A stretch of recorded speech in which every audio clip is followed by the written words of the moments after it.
Bonjour à tous, je vous propose d'écouter l'examen du projet de loi sur l'agriculture, l'alimentation et la forêt, un texte adopté par les sénateurs le 24 juillet dernier.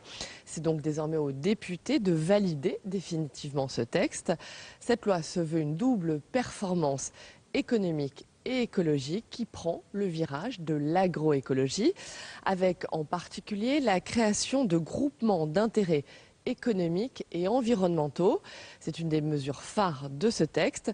Ce GIEC serait un collectif d'agriculteurs qui désirent s'engager dans l'agroécologie. Madame la Présidente, Monsieur le Ministre, mes chers collègues, mon groupe a déposé cet amendement, vous devez donc le reconnaître en première lecture. Nous souhaitions le soumettre une nouvelle fois à votre attention car, vous l'aurez compris, nous y tenons beaucoup. Il s'agit ici de rendre obligatoire la présence des représentants des interprofessions au sein des conseils spécialisés de France Agrimer. Dans le dispositif actuel, les interprofessions sont simplement consultées, faut-il le rappeler, à titre d'experts.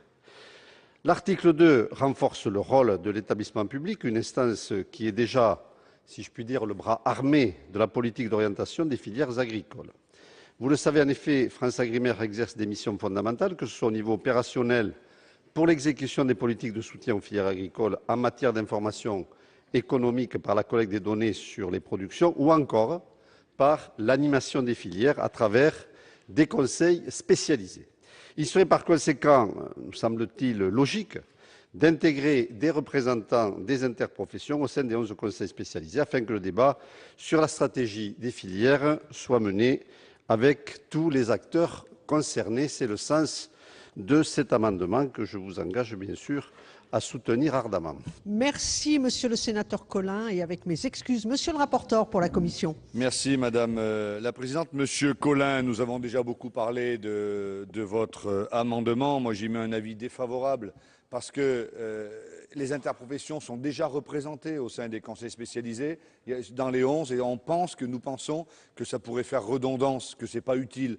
Donc je comprends l'intérêt de flécher, de marquer les interprofessions. Je le prends comme un amendement d'appel fort, mais je vous demande soit de le retirer, soit je serai contraint d'émettre un avis défavorable. Merci, monsieur le rapporteur. Avis du gouvernement, monsieur le ministre? Même avis, même argumentation, madame la présidente. Je vais donc mettre aux voix cet amendement numéro... Il est retiré. Très bien, merci. Je mets aux voix l'article 2. Qui est pour? Qui est contre? Qui s'abstient? Cet article est donc adopté. Article 3, un amendement numéro 101 présenté par monsieur Labbé pour le groupe écologiste. Oui, madame la présidente, monsieur le ministre, chers collègues. Cet amendement concerne la méthanisation. La méthanisation agricole doit rester une activité complémentaire à l'activité d'agriculteur et non pas devenir le moteur de projets industriels non pourvoyeurs d'emplois agricoles et source de dommages sanitaires et environnementaux.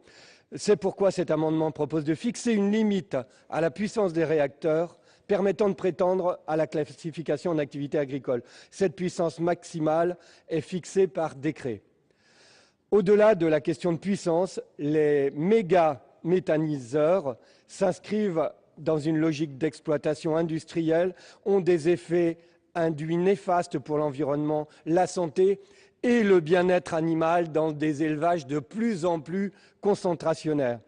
Pollution des nappes phréatiques par les boues d'effondage, recours intensif aux antibiotiques, ensuite transmis au lait, à la viande dans le cas des vaches. En définitive, il s'agit d'établir que l'activité agricole doit rester une activité liée à la maîtrise et à l'exploitation d'un cycle biologique de caractère végétal et animal et non une activité industrielle. Et c'est une part de réponse aux méga-projets comme celui des 1000 vaches, parce qu'on n'a pas la réponse par la possibilité de préemption SAFER. Et donc, c'est une part de réponse que de limiter la capacité des méthanisateurs. Je crois qu'on nous regarde, on nous écoute à ce sujet-là. Et c'est la raison pour laquelle je le défends avec force. Je vous remercie. Monsieur le sénateur. Pour la commission, monsieur le rapporteur, votre avis? Oui, merci. Mon avis est défavorable parce que nous ne partageons là. Nous avons une divergence de fond avec monsieur Labbé, il le sait. Personne ne veut des outrances. Personne ne veut partir tous azimuts. Mais enfin, on peut aussi considérer que des professionnels font des usines de méthanisation respectant l'environnement. Il n'y a pas de raison toujours de montrer du doigt et de dire que ça va être une catastrophe. Donc, dans le cadre des GI2E, évidemment, nous avons la volonté, cet outil qui est exceptionnel, qui va relancer quelque part le collectif dans l'agriculture. Il pourra y avoir des usines de méthanisation faites à l'intérieur, mais ne faisons pas ça de façon exclusive. Après, toujours prendre, alors tantôt on prend référence à l'Allemagne, tantôt on critique l'Allemagne, ce n'est pas le sujet, ne nous comparons pas à d'autres, comparons-nous tout simplement à ce que nous faisons. Nous voulons une agriculture respectueuse de l'environnement, nous voulons des activités économiques qui aillent dans le bon sens, la méthanisation c'est quelque chose de très important pour notre pays. Travaillons surtout, monsieur le ministre, mais monsieur Le Foll en est d'accord, à faire en sorte qu'il ne faille pas 1 an ou 2 ou 3 ans avec tous les recours faits par les uns et les autres pour mettre en place un méthaniseur, mais qu'on puisse le faire de façon plus rapide, comme cela est le cas en Allemagne d'ailleurs.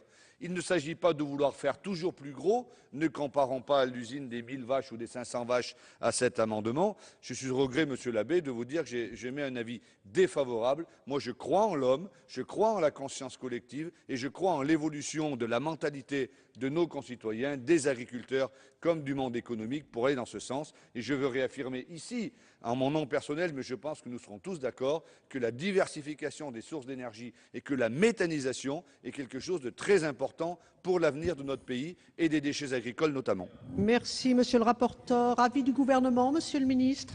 Madame la Présidente, évidemment, nous sommes tous ici mobilisés sur les problématiques de transition énergétique. Et dans cette problématique de transition énergétique, nous savons qu'une des données, c'est aussi d'aller vite dans le cadre de cette transition énergétique. Aussi, mettre des normes nouvelles ne nous semble pas du tout l'esprit dans lequel nous devons travailler. Il peut y avoir des projets tout à fait intéressants, d'abord pour l'environnement, globalement, si l'on avance avec une puissance supérieure.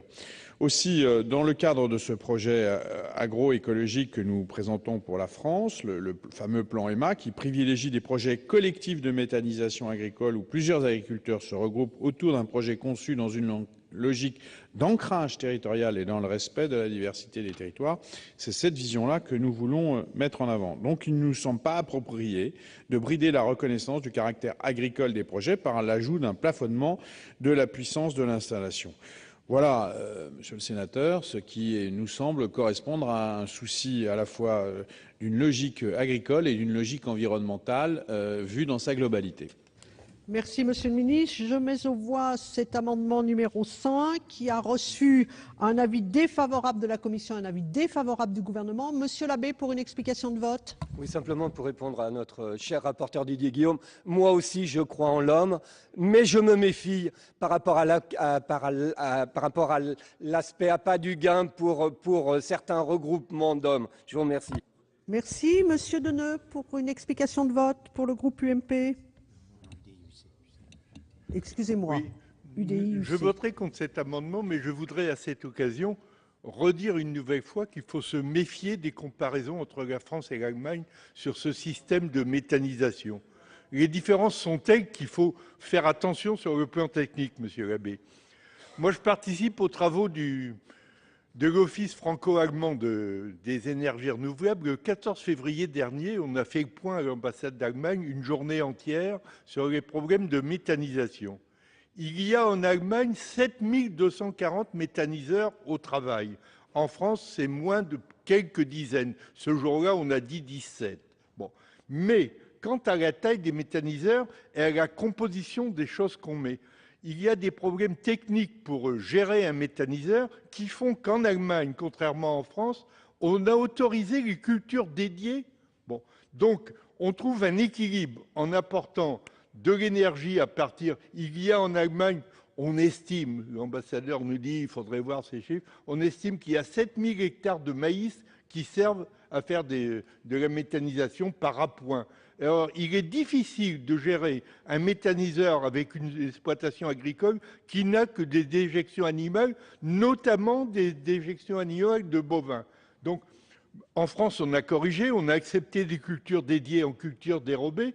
Il faut mettre tout ça dans l'ensemble pour voir quelle est la bonne taille. En plus, il y a des projets nécessaires avec des petites villes dont les déchets ménagers sont une richesse qu'on enfouit. Donc il faut être très prudent pour parler de taille si on ne compare pas les techniques et les choses auxquelles on veut aboutir. Donc moi je voterai contre cet amendement parce qu'il faut laisser les choses évoluer et elles vont se classer au fur et à mesure. Il nous faudra plusieurs années pour que nous rejoignions le bon niveau de méthanisation. L'objectif, c'est de méthaniser tous les déchets ménagers plutôt que de les mettre à la poubelle. Merci, monsieur le sénateur. Monsieur Le Cam. Oui, nous soutiendrons également cet amendement, tout en voulant attirer l'attention du gouvernement sur quelques travers de la méthanisation à tout prix, notamment pour l'élevage laitier. C'est une véritable catastrophe pour l'élevage laitier si on pousse à la méthanisation. Ça veut dire qu'on enferme les vaches pendant 3 ans. On les maintient enfermés, c'est plus le bien-être animal là, c'est véritablement catastrophique. Autant ça peut bien correspondre à l'élevage porcin ou à l'élevage de volailles, je crois qu'il faut qu'on soit très prudent là-dessus. Par ailleurs, cet amendement il a l'intérêt de laisser le pouvoir au gouvernement de fixer par décret la puissance maximale. Je pense que les expériences communes de plusieurs agriculteurs en matière de méthanisation sont également à encourager pour autant, en tenant compte de ce que j'ai dit auparavant. Je pense à Géotexia dans le Menet chez nous, qui est une belle expérience pour l'instant. Et je crois que là, il faut bien faire la part des choses. De très nombreux agriculteurs nous disent ce n'est pas notre métier. Nous, notre métier, c'est de produire du lait, par exemple. C'est pas de produire de l'électricité. Donc je crois qu'il faut qu'on tienne les deux bouts, si je puis dire, de cette affaire. Et je soutiendrai donc cet amendement numéro 101. Merci, monsieur le sénateur. Monsieur Lenoir, vous avez la parole. Très rapidement, Madame la Présidente, Monsieur le Ministre, je suis tout à fait hostile à cet amendement. De façon absolument incroyable, il vient d'un représentant du groupe écologiste. On sait que la biomasse a un bel avenir en France et qu'à l'intérieur de la biomasse, c'est la méthanisation. Or, d'un point de vue technique, mon cher collègue, il y a un seuil critique en dessous duquel l'investissement n'est pas rentable. Et deuxièmement, notre collègue Marcel Deneux avait raison de souligner, c'est la question de l'apport des produits qui entrent dans le digesteur. Il faut qu'il y ait une opération collective, comme l'a très bien rappelé d'ailleurs le ministre, pour réussir la méthanisation. Alors, aujourd'hui, vous êtes en train d'enfermer la méthanisation dans un étau qui fera qu'elle ne sera pas rentable, qu'elle ne sera pas efficiente. Merci, monsieur le sénateur. Je ne vois plus de demande d'explication de vote. Je mets donc aux voix cet amendement numéro 101 qui a reçu un avis défavorable de la commission, un avis défavorable du gouvernement. Qui est pour? Qui est contre? Qui s'abstient? Cet amendement n'est pas adopté. Amendement numéro 27 rectifié. Monsieur Lasserre le défend.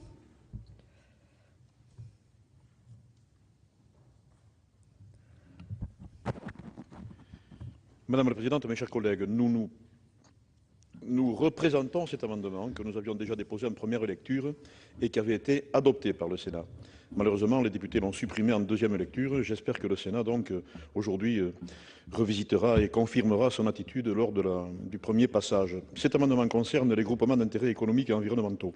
Nous considérons que les GI 2E sont une excellente initiative qui vont dans le sens de l'innovation.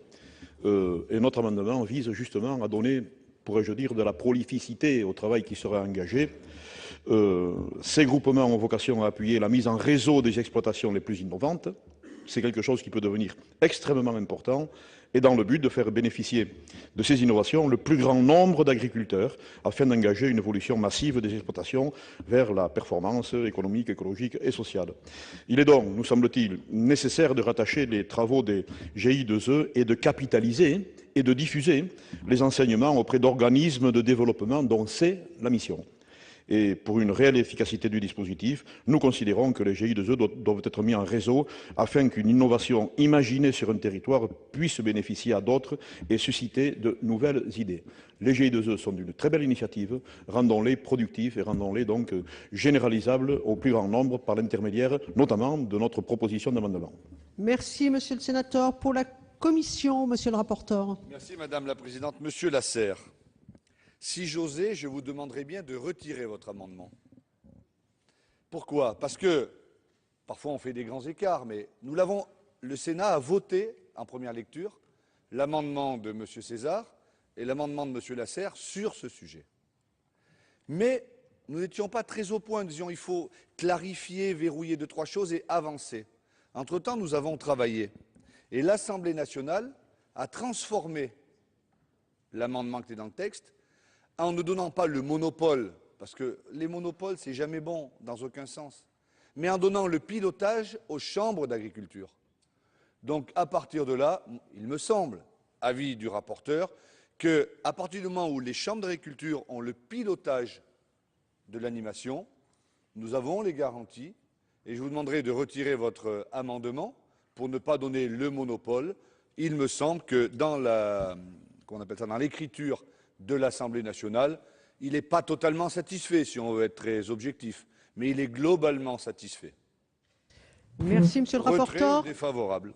Avis du gouvernement, peut-être, puis après je vous redonne la parole, monsieur Lasserre. Le gouvernement est Avis du défavorable, Madame la Présidente. Merci. Donc, pour une explication de vote ou une réponse à la question qui vous a été posée, monsieur Lasserre. Je partage le point de vue de monsieur le rapporteur. Toute situation de monopole, y compris pour la diffusion, est quelque chose de fâcheux. Alors, moi, je ne suis pas absolument garanti par la décision qui a été prise de conférer ceci aux chambres d'agriculture. Je serais même prêt à modifier un peu le texte pour ouvrir le champ de la diffusion des résultats des travaux des GI2E. Si la réponse est favorable là-dessus, je suis prêt à retirer l'amendement, bien entendu. Monsieur le rapporteur. Il va trouver, monsieur le rapporteur. Le 15. Oui, c'est les alinéas 15, 16, 17, à la page 13 du texte de la Commission. Je me permets de lire ces 3 alinéas, Madame la Présidente. C'est prévoir les modalités de regroupement, de diffusion, de réutilisation des résultats obtenus sur les plans économiques, environnemental et social. Donc, l'alinéa 15, la coordination des actions menées en vue de la capitalisation et de la diffusion des résultats des groupements des GI2E est assurée en lien avec les organismes de développement agricole intéressés. Alinéa 16, petit a, au niveau régional, par la Chambre régionale d'agriculture, sous le contrôle du représentant de l'État dans la région et du président du conseil régional. Et petit b, alinéa 17, au niveau national, par l'APCA, l'Assemblée permanente des chambres d'agriculture, sous le contrôle du ministre chargé de l'agriculture. Il me semble que cette rédaction va, donc soit retrait ou avis défavorable. Donc cet amendement est retiré. Nous passons à l'amendement numéro 99, monsieur Labbé, pour le groupe écologiste. Oui, Madame la Présidente, Monsieur le Ministre, chers collègues. Le Sénat restreint la pratique de l'échange des semences entre agriculteurs aux GI2E. Seule cette disposition risque de détourner les GI2E de leur finalité, de détourner les subventions aux GI2E de leur objectif final. De plus, cet alinéa restreindrait la portée de l'article L. 325-1 du Code rural qui définit l'entraide entre exploitants en ce qui concerne l'échange de semences de ferme et qui n'est pas limité à un périmètre. Ainsi, cet amendement propose de revenir sur la restriction imposée par le Sénat en première lecture. Merci, monsieur le sénateur. Pour la commission, avis du rapporteur, monsieur le président Guillaume. C'est un avis défavorable. Monsieur Labbé le sait bien, nous l'avons vu en commission en première lecture, puis en séance en première lecture, puis en commission en deuxième lecture, puis nous voyons en séance en deuxième lecture. Ça fait partie du débat, la navette, je l'ai dit hier. Les 2 précédentes lois de 2006 et de 2009 n'avaient eu qu'une lecture. On n'aurait pas eu la chance, si on n'avait eu qu'une lecture, de reparler de ce sujet. Pourquoi j'y suis défavorable? Parce que de façon très encadrée, à l'intérieur des GI2E, l'échange de semences est possible, mais pas à l'extérieur. Nous créons un marché parallèle. Donc je ne suis pas d'accord quand vous dites le Sénat restreint. Vous avez dit le Sénat restreint. Non, le Sénat ne restreint rien. Le Sénat revient à une lecture assez claire. Pas d'échange de semences, pas de marché parallèle en dehors des GI2E. Donc c'est un avis défavorable, monsieur Labbé. Merci, Madame monsieur la Présidente, pardon. Merci, monsieur le rapporteur. Pour le gouvernement, monsieur le ministre. Oui, merci Madame la Présidente. Effectivement, nous sommes tout à fait défavorables à cet amendement et je voudrais préciser qu'au contraire, le texte ouvre aujourd'hui un petit peu plus de possibilités puisque c'est uniquement une présomption d'entraide, terme juridique précis validé par le Conseil d'État qui laisse une part de responsabilité aux agriculteurs alors que considérer relever de l'entraide serait de ce point de vue inacceptable. Mais vous le notez, nous élargissons les possibilités et donc je pense que vous devriez en prendre acte et peut-être à votre tour retirer cet amendement. Merci, Monsieur le Ministre. Je mets aux voix cet amendement numéro 99. Monsieur Labbé. Donc à la demande de Monsieur le Ministre de retrait sur cet amendement, je vais le retirer, bien que j'ai encore quelques doutes, mais je le retire. Monsieur le sénateur. Amendement numéro 127, toujours Monsieur Labbé pour le groupe écologiste.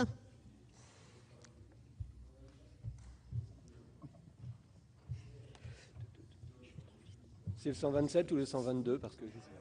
127. Excusez-moi, oui. Effectivement, de précision sur la définition de la méthanisation agricole collective qui sera encouragée dans le cadre des GI2E. Voilà, donc c'est simplement une précision. Avis de la commission, monsieur le rapporteur. Madame la Présidente, comme ça ne sera pas toute la journée comme cela, je voulais dire avec un grand sourire et beaucoup d'entrain que j'ai donné un avis favorable à cet amendement de monsieur Labbé. Merci, monsieur le rapporteur. Avis du gouvernement, monsieur le ministre. Favorable, Madame la Présidente. Donc, je vais mettre aux voix cet amendement qui a reçu 2 avis favorables, l'un de la commission, l'autre du gouvernement. Qui est pour? Qui est contre? Qui s'abstient? Cet amendement est adopté. On continue avec monsieur Labbé pour l'amendement numéro 122. Oui, Madame la Présidente, Monsieur le Ministre, chers collègues, on en revient à la question de la méthanisation.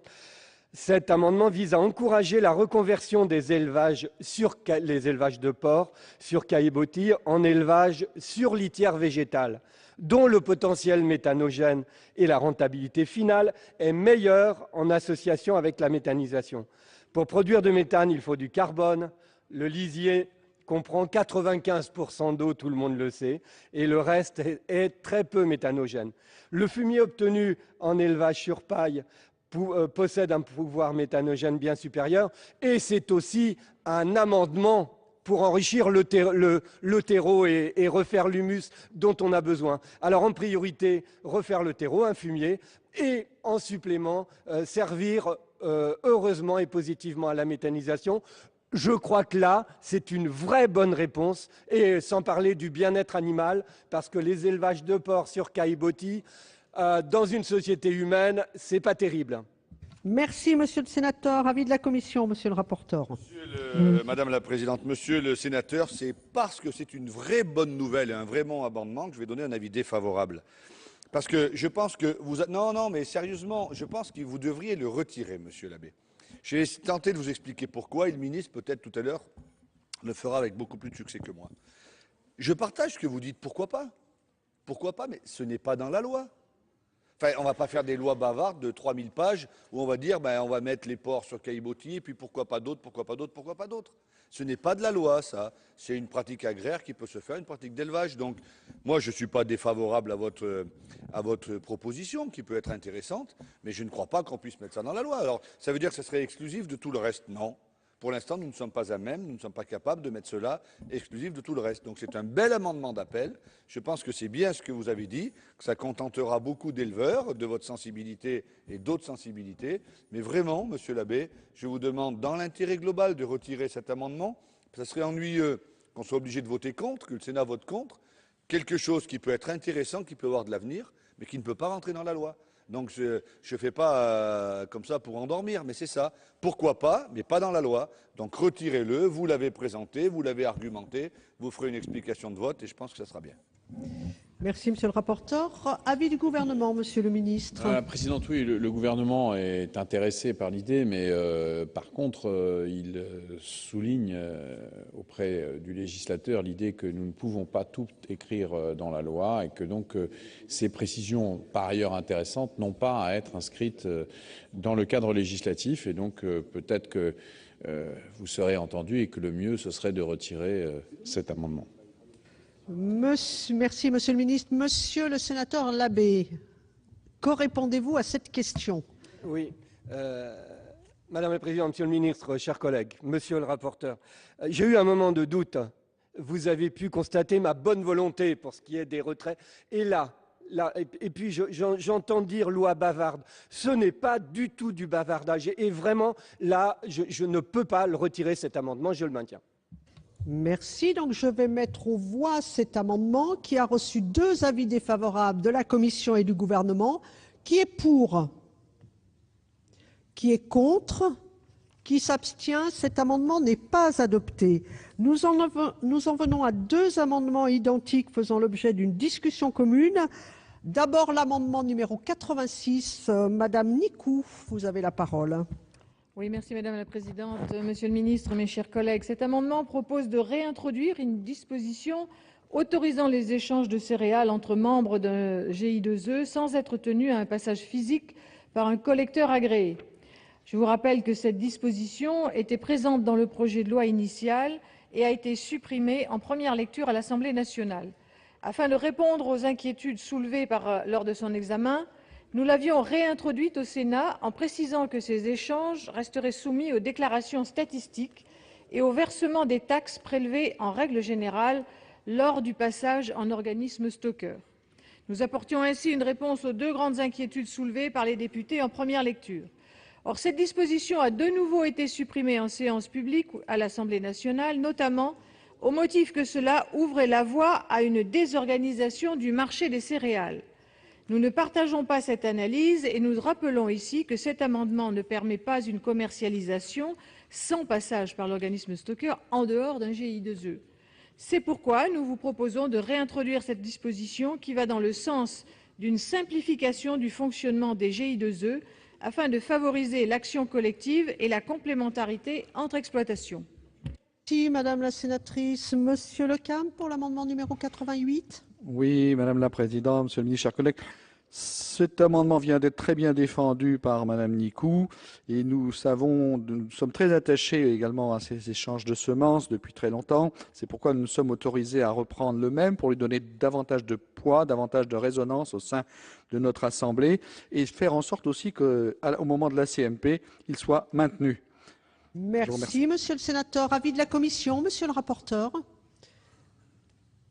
Madame la Présidente, c'est un avis favorable sur ces 2 amendements que nous avions présentés en première lecture, que le Sénat avait voté, que l'Assemblée a retiré. On verra ce qui se passera en CMP. Moi, je suis d'avis de le remettre. Il y a des garde-fous. Hein. On ne peut pas faire n'importe quoi. Donc, nous avions bien verrouillé ça en première lecture. C'est à l'intérieur des GI2E. C'est la différence de ce qu'évoquait tout à l'heure Monsieur Labbé. Là, on parle bien d'échanges à l'intérieur d'un GI2E. De toute façon, il faudra quand même passer par les organismes collecteurs. Madame Nicou l'a très bien présenté, et également le groupe CRC. Donc je pense qu'il n'y a pas de risque, il y a des garde-fous, et je propose de mettre un avis favorable. Rapporteur, avis du gouvernement, Monsieur le Ministre. Le gouvernement y est favorable. Merci. Merci. Je vais donc mettre aux voix ces 2 amendements. Oui, Monsieur Bailly, vous avez la parole. Pas être long, seulement pour dire que je voterai cet amendement parce qu'il me semble simple. Vous savez que dans les GIE2E, on ne sait pas trop encore exactement quels vont être ces résultats et vous savez que notre groupe, nous avons encore quelques interrogations. Là, il y a quelque chose de concret, de positif et de simple. Donc c'est pourquoi, personnellement, je voterai cet amendement. Merci, Monsieur le sénateur. Je mets donc aux voix ces 2 amendements qui ont reçu tous les 2 un avis favorable de la Commission et du gouvernement. Qui est pour? Qui est contre?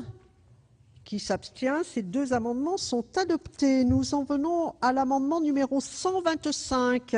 présenté par Monsieur Labbé pour le groupe écologiste. Madame la Présidente, Monsieur le Ministre, chers collègues, cet amendement pourrait paraître anecdotique, il ne l'est pas du tout. Et là encore, m'appelant l'abbé, je pourrais avoir l'air de prêcher dans le désert, mais je sais que ce n'est pas dans le désert, parce que je sais que je suis, si ce n'est écouté, au moins entendu. Alors cet amendement vise à reconnaître une pratique aujourd'hui largement popularisée et de plus en plus largement popularisée, l'aide bénévole, qui peut prendre forme sous le nom connu de woofing et qui se trouve actuellement dans une situation juridique très inconfortable. Si de nombreux agriculteurs accueillent ce qu'on appelle les woofers, ils manifestent de plus en plus leur crainte de voir cet accueil et, à juste titre, requalifié en travail déguisé par la MSA. Cet amendement permet donc de clarifier le statut de l'aide bénévole et d'encourager ce type d'échange profitable à la fois pour les agriculteurs qui peuvent bénéficier de coups de main, transmettre leur passion, mais aussi refaire le lien entre la population citadine ou périurbaine et avec le métier d'agriculteur. Donc c'est une nouvelle culture, c'est en cours et ça va se continuer. Simplement le fait de pouvoir donner la possibilité d'un contrat d'aide bénévole, que les conditions sont fixées par décret et ça permet de clarifier les choses à quelque chose qui existe. Je vais vous donner un tout petit exemple sur ma commune de Saint-Nolff, quand j'étais encore maire. On a préempté toute une ferme de 23 hectares en utilisant les outils de la puissance publique pour y installer une maraîchère. Et au début, c'est au moins une vingtaine de personnes qui sont venues spontanément l'aider, seulement sans aucun cadre juridique. Et c'est le cas, un contrat d'aide bénévole, et c'est plié. Et autant pour l'agriculteur que pour les personnes, on se met au clair. Je vous remercie. Merci, monsieur le sénateur. Avis de la commission, monsieur le rapporteur. Madame la Présidente, Monsieur le sénateur Labbé, vu en première lecture, vu en deuxième lecture, vous l'avez quasiment dit vous-même dans votre argumentation, ça pourrait s'apparenter à du travail dissimulé. L'entraide, ce n'est pas le woofing. Et nous voulons rester sur la première partie. Qui dit entraide dit contrepartie, dit retour. Et là, ce n'est pas le cas. La terre aux paysans, c'est un slogan que nous avions entendu. Eh bien, nous sommes pour la terre aux paysans et que les agriculteurs fassent ce qu'ils ont à faire. Moi, je suis défavorable à cet amendement. Franchement, si on pousse le bouchon un peu loin, la direction du travail pourrait venir. Ça peut s'apparenter à du travail dissimulé. Je ne suis pas favorable. Nous ne sommes pas dans le woofing, nous sommes dans l'entraide. Restons là où nous en sommes. Avis défavorable. Merci, monsieur le sénateur, monsieur le rapporteur. Avis du gouvernement, monsieur le ministre. Oui, Madame la Présidente. Je pense que cette Assemblée, comme l'autre, a voté récemment un texte de loi encadrant les stages et ayant avec beaucoup de prudence sur les rapports au travail de gens qui viennent soi-disant de façon bénévole. Donc je ne comprends pas comment on peut ouvrir dans le droit du travail à travers cette idée qui a toutes les apparences de la générosité, mais elle est une ouverture par rapport au travail qui est tout à fait problématique. Donc nous sommes défavorables. Merci, monsieur le ministre. Je mets aux voix cet amendement qui a reçu un avis défavorable de la commission, un avis défavorable du gouvernement. Qui est pour? Qui est contre? Qui s'abstient? Cet amendement n'est pas adopté. Je mets aux voix l'article 3 du projet de loi. Qui est pour? Qui est contre? Qui s'abstient? L'article 3 est adopté. Nous en venons à l'article 4 avec 5 amendements en discussion commune. Je commence par l'amendement numéro 17 rectifié. Monsieur Lasserre, vous avez la parole.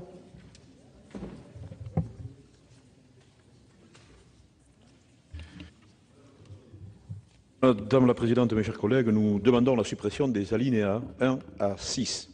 Nous considérons, on a eu beaucoup de discussions, de débats, nous considérons que les obligations déjà existantes par exploitation sur les cahiers d'épandage, obligations imposées par la réglementation et vérifiées régulièrement par les contrôles, suffit, je le crois, à maîtriser le problème qui nous est posé. L'article 4 concerne l'obligation de déclaration des flux d'azote. Il oblige les déclarations sur les stockages, les transports, et nous considérons que véritablement, là, on va très très loin dans la complexité. Ça peut presque relever de l'inquisition. Et les mesures déjà prises, je le répète, sur les plans d'épandage devraient amplement suffire pour apaiser les craintes ou les objectifs de ceux qui considèrent qu'il faut maîtriser ces situations. Merci, monsieur le sénateur. L'amendement numéro 52, qui le défend? Monsieur Bailly? C'est le même, oui. C'est le même amendement et je crois qu'on a déjà eu un débat en première lecture sur ce sujet-là. Et vous savez que c'est un sujet aussi où notre groupe, nous y sommes très défavorables. Donc en deuxième lecture, il était aussi à reposer ce problème. Aujourd'hui, j'ai entendu hier notre rapporteur, M. Guillot, me dire combien cette loi, on allait simplifier dans l'agriculture et que les agriculteurs, ça allait s'en trouver bien mieux avec toute cette simplification. Or là, déjà, c'est quelque chose qui va du tout dans ce sens-là, parce que c'est des déclarations supplémentaires. Aujourd'hui, dans toutes les exploitations agricoles, il y a les plans d'épandage avec toutes les unités qui sont mises. Je crois qu'il y a déjà suffisamment de travail qui est fait et de transparence sans encore obliger ces déclarations. J'ai entendu en première lecture que c'était les prestataires, enfin ceux qui livrent, qui avaient ces déclarations, mais quand ce n'est, à mon avis, ça va au-delà. Et c'est pourquoi nous avons présenté cette suppression des alinéas de 1 à 6, comme le collègue Lasserre vient aussi de les défendre. Merci, monsieur. Et nous confirmons. Merci, monsieur le sénateur. Amendement numéro 103. Madame la Présidente, Monsieur le Ministre, chers Alors, collègues. peut-être pas. Si, amendement numéro 103, monsieur l'abbé. Oui. Excusez-moi.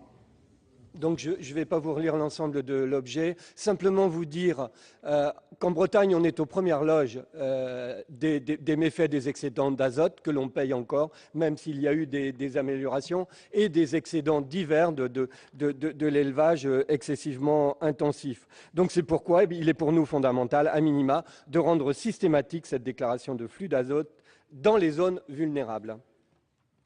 Merci, monsieur le sénateur. Un amendement numéro 164 présenté par monsieur Guillaume au nom de la Commission des affaires économiques. Rédactionnel, Madame la Présidente. Merci. Amendement numéro 53, monsieur Lenoir. Oui, Madame la Présidente, Monsieur le Ministre, mes chers collègues, cet amendement est tiré de la même tonne de cidre que les amendements précédents. En fait, il s'agit d'aller plus loin et de vérifier pour le cas où ces dispositions figurant dans les amendements précédents qui ont été défendus n'étaient pas adoptées. Est-ce que derrière le texte qui nous vient de l'Assemblée nationale, il y aurait l'idée que cette déclaration soit utilisée pour ensuite effectuer des prélèvements d'ordre fiscal en particulier ou à travers des prélèvements parafiscaux au détriment des agriculteurs? Monsieur le sénateur, avis de la Commission, monsieur le rapporteur, sur ces 5 amendements. La Présidente, donc 5 amendements en discussion commune qui disent totalement l'inverse les uns des autres, mais c'est le même thème, donc c'est normal qu'ils soient en discussion commune. Sur les 2 premiers de M. Bailly et de M. Lasserre, je ne peux pas vous laisser dire, mais nous avons déjà eu ce débat, je ne peux pas vous laisser dire que c'est des contraintes supplémentaires pour les agriculteurs, parce que ce n'est pas vrai. Ce n'est pas vrai. Non, ce n'est pas vrai. Ce n'est pas ce qui est écrit dans la loi. Les agriculteurs sont obligés de faire leur démarche et d'inscrire leur plan d'épandage, mais maintenant. Non, mais maintenant, pas après cette loi, aujourd'hui. Bon, simplement là, ce qui est dit dans le texte, ce sont les fournisseurs. Ah oui, mais ce ne sont pas les agriculteurs. Vous avez dit on met des contraintes supplémentaires aux agriculteurs. Ce n'est pas vrai. Ce sont pour les fournisseurs. Ce n'est pas un problème en soi, me semble-t-il. Par ailleurs, cette mesure permettra de mieux assurer le respect de la directive nitrate. Le ministre en parlera tout à l'heure. Non, mais la France peut être condamnée. On peut se ficher de l'Europe, etc., mais la France pourrait être condamnée. Et il vaut mieux assurer les choses. Je vous dirai tout à l'heure comment on pourrait ne pas être condamné sur le loup par l'Europe. Mais là-dessus, vous pourriez être condamné. Donc le ministre va donner ses argumentations. Je ne partage pas votre argumentation. Ce dispositif ne va pas dans le bon sens, je crois. Mais nous avions eu ce débat en première lecture. Donc je donne 2 avis défavorables. Sur Monsieur l'abbé, alors là, c'est à l'inverse. C'est l'obligation pour le préfet d'imposer la déclaration annuelle de flux d'azote toujours par pragmatisme et par souci d'équilibre, je n'y suis pas favorable. Et celui de M. Lenoir, que je connais trop pour savoir que dans son intervention, il ne fait aucun procès d'intention, évidemment, évidemment.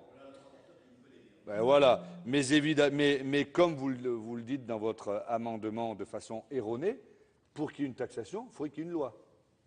Donc on ne peut pas dire, est-ce que l'Assemblée voudrait mettre une taxe? Non, ce n'est pas possible. Ce n'est pas dans la loi, ce n'est pas dans la loi d'avenir. Donc je pense que cet amendement, honnêtement, maintenant qu'il a été présenté et argumenté, pourrait très bien être retiré. Et si une nouvelle loi devait amener une taxation, nous dirions ce que nous en pensons. En tout cas, s'il n'est pas retiré, moi j'émettrai un avis défavorable parce que votre amendement ne présente pas d'intérêt juridique. Du gouvernement, Monsieur le ministre. Merci Madame la Présidente. Oui, on touche à un sujet qui est très emblématique quand même dans les débats de l'opinion publique autour de l'agriculture, et je pense que chacun a compris ici que la position du gouvernement était parfaitement, d'une part, ciblée. Il s'agit d'intervenir dans les territoires où il y a des problèmes majeurs induits par les flux d'azote, et donc on ne pose pas le problème d'un point de vue principiel, théorique, sur l'ensemble du territoire national. Deuxièmement, les choses se sont ciblées, elles correspondent, monsieur le rapporteur le rappelait à l'instant, à une politique aussi qui est entendue au plan européen. Elle le fait dans le souci de l'environnement, à tous les sens du terme, et d'abord l'environnement des agriculteurs concernés. Et y a-t-il une surcharge de travail? Non, c'est très spécifiquement écrit dans la loi, ce n'est pas aux agriculteurs de faire cette déclaration. Y a-t-il une taxe? Non, c'est très clairement qu'il n'y a absolument rien sur ce sujet dans la loi. Et donc, faire des présupposés, alors même que cette Assemblée aura, si jamais la question se posait, peut-être par une autre majorité, monsieur le sénateur, eh bien, nous verrions à ce moment-là ce que dirait l'Assemblée nationale. Mais puisque vous y pensez, peut-être que vous pourriez y penser demain, qui sait? Je vous connais, je vous ai connu aussi, nous étions ensemble, donc vous prêtez parfois des reproches que vous faites à d'autres, je n'en sais rien. Nous voyons là, en tout cas, que les propositions du texte de loi sont parfaitement, me semble-t-il, équilibrées, et donc je donne un avis défavorable au nom du gouvernement sur les 3 amendements qui ont été proposés. Et sur l'amendement de la commission, avis favorable? Bien, je vais donc mettre aux voix ces amendements. D'abord, les 2 amendements 17 rectifiés et 52 qui sont identiques, qui ont reçu des avis défavorables de la commission et du gouvernement. Qui est pour? Qui est contre? Qui s'abstient? Ces 2 amendements ne sont pas adoptés. L'amendement numéro 103, 2 avis défavorables de la commission et du gouvernement. Qui est pour? Qui est contre? Qui s'abstient? Cet amendement n'est pas adopté. Amendement de la Commission des affaires économiques, le 164, qui a reçu un avis favorable du gouvernement. Qui est pour? Qui est contre? Cet amendement est adopté. Et enfin, amendement numéro 53, qui a reçu 2 avis défavorables de la Commission et du gouvernement. Monsieur Lenoir, est-ce que vous le retirez? Non. Non, je ne le retire pas. Puisque vous me donnez la parole, Madame la Présidente, je la prends bien volontiers. Simplement, j'ai pris acte avec vous tous, ce sera au journal officiel, qu'il n'y avait absolument pas l'intention de la part de ce gouvernement de procéder ensuite à des prélèvements d'ordre fiscal ou d'ordre parafiscal. Merci de ces précisions. Monsieur le sénateur, je mets aux voix cet amendement 53. Qui est pour? Qui est contre? Cet amendement n'est pas adopté. Nous en venons à l'amendement numéro 102, toujours sur cet article 4. Monsieur Labbé, vous avez la parole pour le groupe écologiste. Oui, Madame la ministre, Madame la Présidente, pas encore, excusez-moi. Monsieur le ministre, chers collègues, Il s'agit de définir pour nous un plafond maximal d'épandage annuel d'azote minéral et organique par hectare en fonction des situations locales et de leur évolution pour être précis, parce que le seuil limite existant, 170 kg d'azote par hectare, représente seulement l'azote organique. Donc ce que l'on souhaite, c'est qu'il y ait un plafond pour le cumulé organique et minéral. Monsieur le sénateur, avis de la commission, monsieur le rapporteur. Madame la Présidente, c'est un avis défavorable pour des raisons très pratiques. La possibilité de définir une quantité maximum d'azote total apporté par hectare pourrait être intéressante, notamment dans les zones de marée verte, dans les zones de forte pollution. On sait que c'est un vrai problème. Sauf qu'on sait très bien que ce n'est pas possible de faire l'azote total. D'abord, je vais prendre quand même mon papier, d'abord, il existe des plafonds en matière d'azote minéral sur les cultures. Avant le 1er mars, 50 unités sur le blé et l'orge, 80 unités sur le colza, et après le 1er mars, 100 unités par hectare maximum. Donc il existe déjà des plafonds. Mais pour l'azote minéral, on ne peut pas le faire pour l'azote total. Et par ailleurs, on sait très bien que l'azote minéral se fixe mieux sur la plante que l'azote organique. C'est la raison pour laquelle ça part, je pense, d'un intérêt, mais je vous demanderai de le retirer pour des raisons pratiques et de faisabilité. Si vous ne le retiriez pas, j'émettrai un avis défavorable parce qu'il y a déjà des plafonds qui s'appliquent. Merci, monsieur le rapporteur. Avis du gouvernement, monsieur le ministre. Défavorable, madame. Je vais mettre aux voix cet amendement numéro 102. Monsieur Labbé, vous avez la parole. Après la demande de monsieur le rapporteur et dans le cadre de la cordialité de nos échanges, je vais retirer cet amendement. Merci, monsieur le sénateur. Vous avez toujours la parole pour l'amendement numéro 100. Alors justement, il s'agit, on revient donc au sujet de la méthanisation. On a évoqué tout à l'heure l'exemple allemand, où des hectares de maïs, des milliers d'hectares de maïs sont cultivés pour alimenter les méthaniseurs. La terre, on a évoqué la protection, la préservation de la terre agricole comme une terre qui doit être avant tout nourricière. 7 milliards d'habitants sur la planète, 9 milliards attendus en 2050. Chaque hectare de terre nourricière aura son importance. Alors pour nous, la méthanisation, que l'on reconnaît à sa juste valeur, on tient à ce que l'alimentation en soit limitée uniquement à des déchets et des cultures intermédiaires, et quand même, à titre exceptionnel, une dérogation à cette interdiction peut être délivrée dans des conditions prévues par décret. C'est un amendement qui est extrêmement mesuré et qui enrichit le texte. Je vous remercie. Merci, monsieur le sénateur. Avis de la commission, monsieur le rapporteur. Oui, je vais attendre l'avis du gouvernement tout à l'heure, mais je vous demande un avis de retrait, sinon défavorable. On a déjà examiné cet amendement. Vous proposez de ne reconnaître comme méthaniseur dans le cadre des GE2E que des installations alimentées par des déchets ou des cultures intermédiaires. On comprend bien l'idée, pas de souci. Ne pas encourager à produire, par exemple des céréales pour alimenter directement des méthaniseurs au lieu de contribuer à l'alimentation humaine. Nous en avons parlé.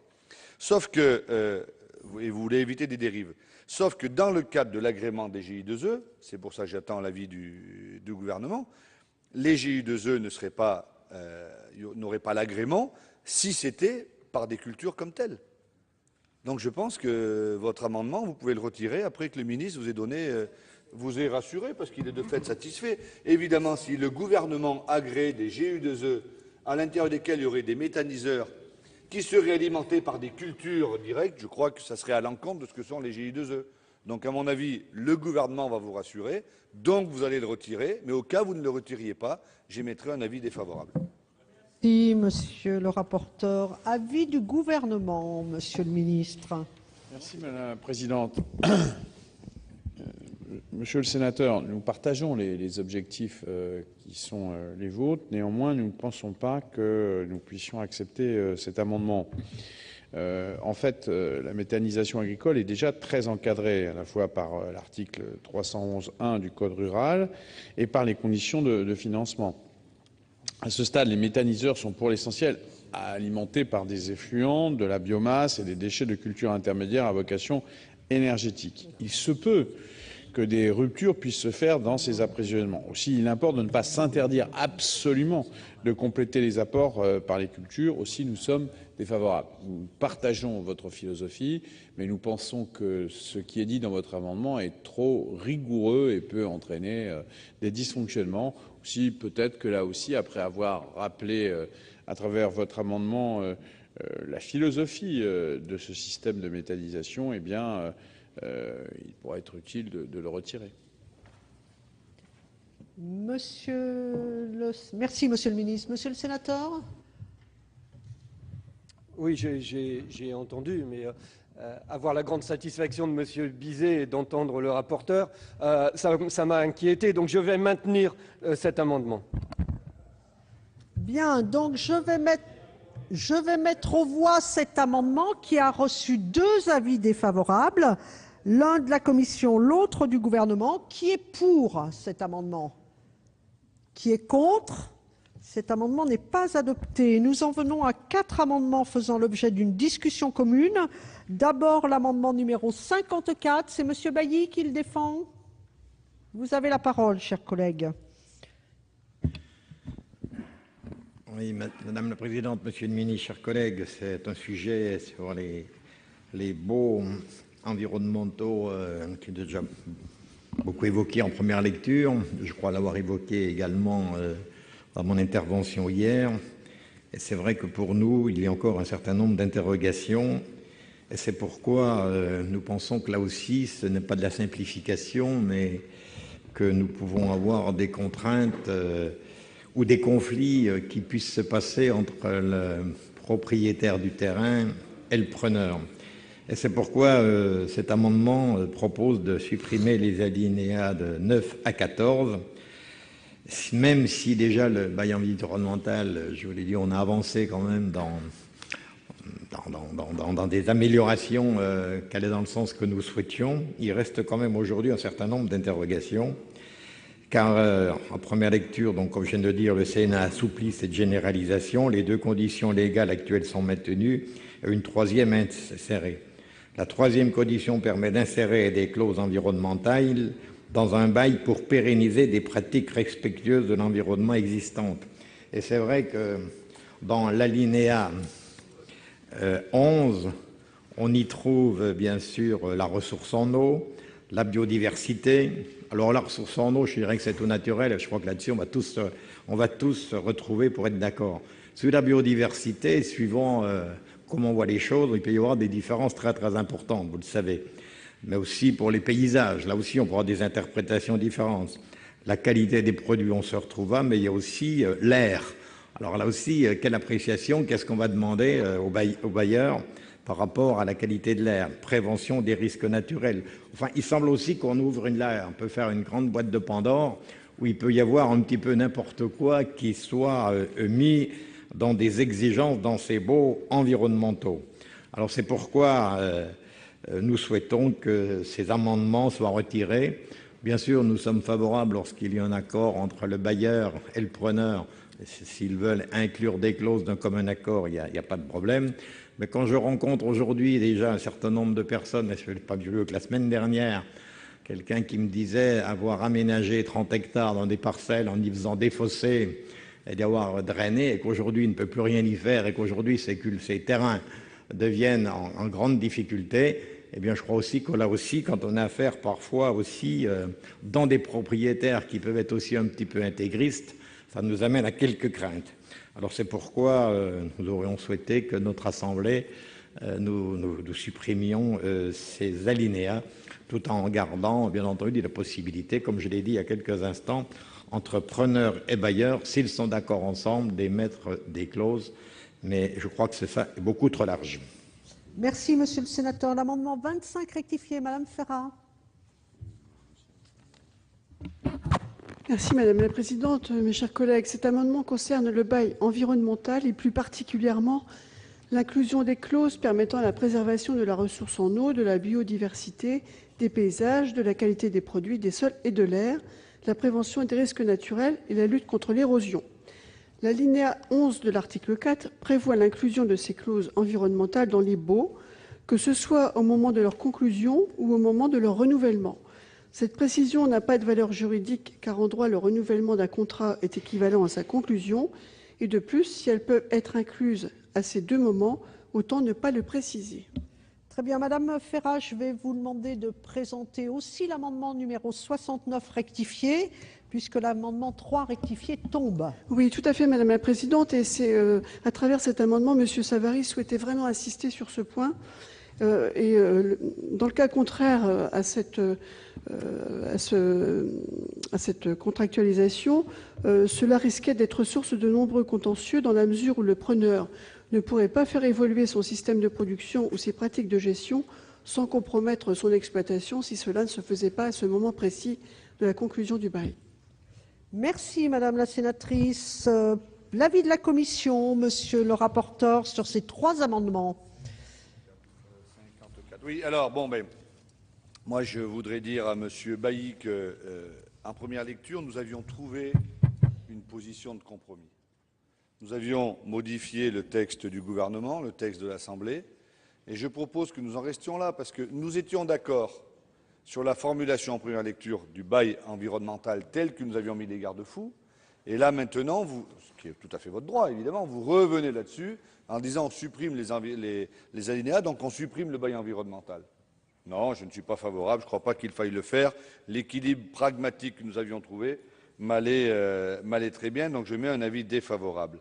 Sur l'article 25 rectifié, merci Monsieur le Président de la Commission, l'amendement 25 rectifié, j'émets un avis favorable. Je crois que c'est du bon sens. La rédaction de l'Assemblée nationale nous semble un peu superfétatoire. Le renouvellement de bail est un nouveau bail, donc la précision apportée par les députés n'amène pas, donc je suis plutôt favorable. Quant au 69, le 3 est tombé, le 69 rectifié, si, comme je l'espère, nous votons l'amendement 25 rectifié, le 69 rectifié tombera, donc ce serait une demande de retrait à Madame Ferrat au profit du 25 rectifié. Merci, Monsieur le rapporteur. Avis du gouvernement, Monsieur le ministre. Merci Madame la Présidente. Nous sommes défavorables à l'amendement numéro 54. On a déjà eu l'occasion de le dire en première lecture. Je ne pense pas qu'il y ait de rupture, mais il y a au contraire de favoriser des évolutions positives dans les sens des intérêts des deux parties. Et par contre, nous en remettrons à la sagesse du Sénat s'agissant de l'amendement 25 rectifié. Merci, Monsieur le ministre. Je vais donc mettre aux voix ces amendements. L'amendement numéro 54, qui a reçu deux avis défavorables de la Commission et du gouvernement. Qui est pour? Qui est contre? Qui s'abstient? Cet amendement n'est pas adopté. L'amendement numéro 25 rectifié, qui a reçu un avis favorable de la Commission, un avis de sagesse, de l'Assemblée, de la part du gouvernement, qui est pour? Qui est contre? Cet amendement est adopté et donc l'amendement 69 rectifié tombe. Vous êtes d'accord, Madame Ferrat? Nous passons à deux amendements en discussion commune, toujours sur l'article 4. L'amendement numéro 59, Monsieur Bailly. Oui, Madame la Présidente, Monsieur le Ministre, je crois que c'est uniquement pour préciser les choses, remplacer les mots « lettre commandée » avec « accusé de réception » par les mots « acte extrajudiciaire ». Afin de limiter les contentieux de pur formalisme, il est indispensable de déterminer le moyen par lequel le preneur doit notifier sa demande au propriétaire. L'acte extrajudiciaire est le moyen déjà utilisé par le propriétaire pour notifier son congé au fermier. Il y a pour avantage de ne pas causer d'ambiguïté sur la date qui doit être prise en considération pour le point de départ de la prescription, contrairement à une lettre commandée avec avis de réception. Donc il nous semblait que c'était pour aller dans un sens et d'éviter des contentieux. Je laisse à l'appréciation de notre Assemblée. Si, Monsieur le sénateur, amendement du gouvernement numéro 160, Monsieur le ministre. Je répondrai aussi, si vous voulez bien, Madame Absolument. la Présidente. Merci. Donc, l'amendement 160, c'est un amendement de précision qui permet aux propriétaires de pouvoir apprécier en toute connaissance de cause si le preneur restant remplit les conditions lui permettant de reprendre le bail à son seul nom et de saisir le tribunal paritaire des baux ruraux en temps utile s'il l'estime opportun. L'ajout d'un formalisme minimum sécurise la situation du bailleur. Le délai de saisine du TPBR de nature réglementaire sera précisé par décret. Il s'agit donc d'un amendement de clarification. Alors, s'agissant de l'amendement 59, pour tout vous dire, monsieur le sénateur, nous pensons exactement le contraire. C'est tout à fait d'ailleurs l'esprit dans lequel s'est exprimé le ministre de l'économie, M. Montebourg, et avant lui de nombreux rapports, et singulièrement celui de la Cour des comptes et de l'Inspection générale des finances, qui nous apprend qu'il y a aujourd'hui un certain nombre d'actes ou de procédures qui coûtent très cher à nos compatriotes. En l'occurrence, en espèces, et c'est donc les agriculteurs qui seraient amenés à payer un acte d'huissier qui, quelque part, serait aux alentours de 1500 € au lieu d'une lettre recommandée de 4,50 €. Avouez que vous qui êtes attaché, bien sûr, et vous l'avez souvent dit, mais là, je ne comprends pas bien. Alors, à moins que, évidemment, ce soit le résultat, cet amendement, d'une sollicitation d'une profession, et laquelle profession fait la démonstration à travers cet amendement que finalement des actes simples pourraient exister sans qu'il y ait forcément des procédures d'huissier de justice. Donc cela me semble inopportun pour la profession et inopportun pour les agriculteurs que d'avoir à accepter cet amendement. Merci, Monsieur le Ministre. Alors, je vais quand même demander l'avis de la Commission, Monsieur le rapporteur, sur ces deux amendements. L'avis de la Commission, c'est favorable à celui du gouvernement. Donc, de fait, celui de Monsieur Bailly sera soit retiré, soit n'a plus de raison d'être. Mais franchement, le fait de faire payer les agriculteurs avec l'acte comme ça, 1000 ou 1500 €, alors qu'un simple timbre, une lettre commandée suffit, à mon avis, je pense que... Enfin, moi, je vous demande de le retirer. En tout cas, avis favorable sur le gouvernement, mais comme le vote passe avant, voilà. Merci, Monsieur le rapporteur. Monsieur Bizet, vous avez la parole. Oui, merci Madame la Présidente. Monsieur le Ministre, mes chers collègues, Monsieur le Ministre, vous avez raison, il y a une différence de coût qui est très claire entre une lettre commandée et une prestation d'un huissier, si vous voulez. Mais je crois qu'il faut regarder également cela au travers du risque beaucoup plus élevé qui serait celui d'un contentieux pour une non-précision précisément de la réception d'une décision au travers d'une lettre commandée. Je crois que l'objet de cet amendement, ce n'est pas de défendre une profession. L'objet de cet amendement, c'est de clarifier précisément un risque de contentieux qui peut exister au travers d'une délivrance d'une lettre commandée, que par hypothèse, on voit ça quand même assez facilement, eh bien, il n'y a personne pour la réceptionner. Vous voyez ce que je veux dire? Monsieur le sénateur, Monsieur Bailly, retirez-vous votre amendement comme on vous y a incité? Oui, avec les précisions qu'a donné Monsieur le Ministre, c'était mon collègue César, puisqu'il a eu certains exemples justement de contentieux sur ce sujet-là qui avait été posé cet amendement, qu'il me semblait justifié, mais fort des arguments qui ont été développés, je retire l'amendement.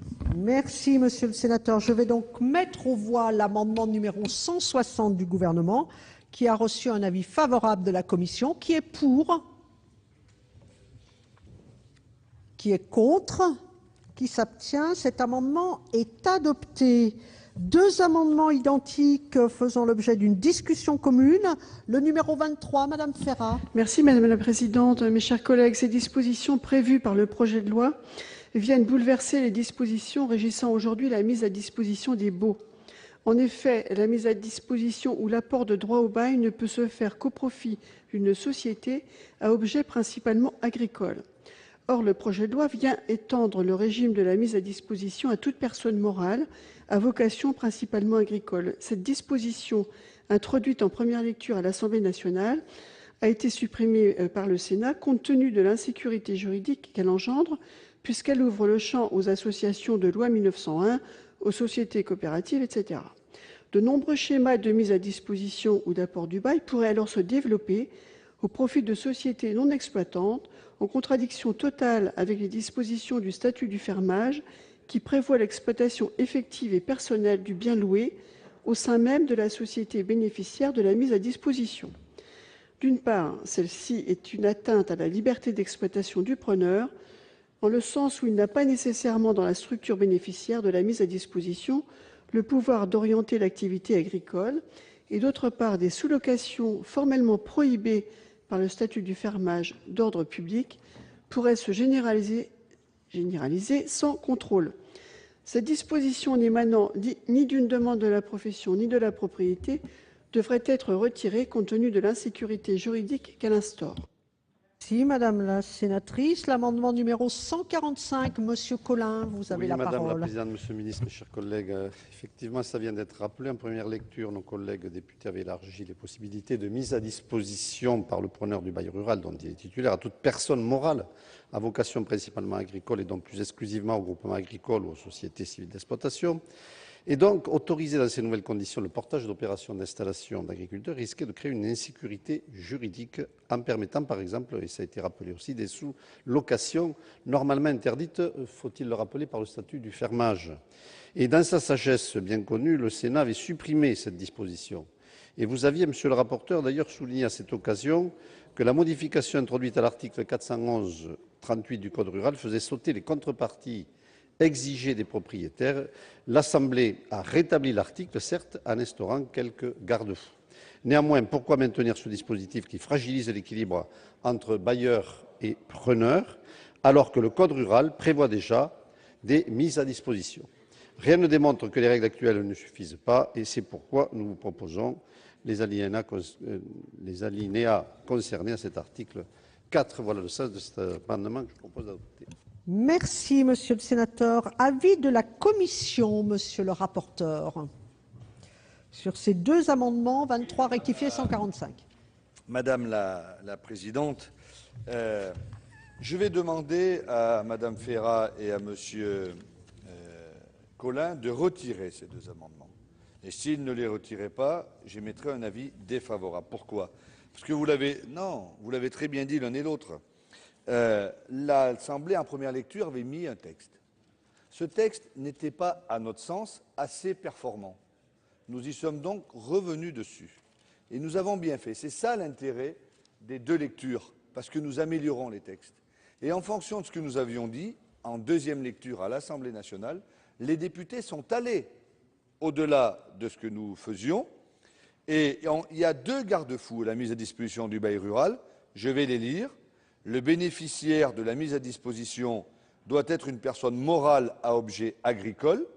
La terre louée restera donc à usage agricole. C'est un premier garde-fou. Et le deuxième, en tout état de cause, l'accord du bailleur est requis. La mise à disposition du bail ne pourra pas se faire dans son dos.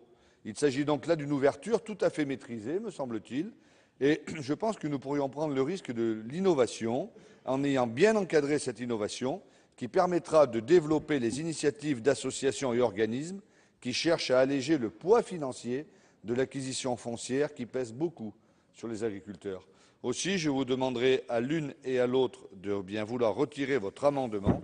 Sans ça, je me verrai contraint, à regret, d'émettre un avis défavorable. Merci, Monsieur le rapporteur. Avis du gouvernement, Monsieur le ministre.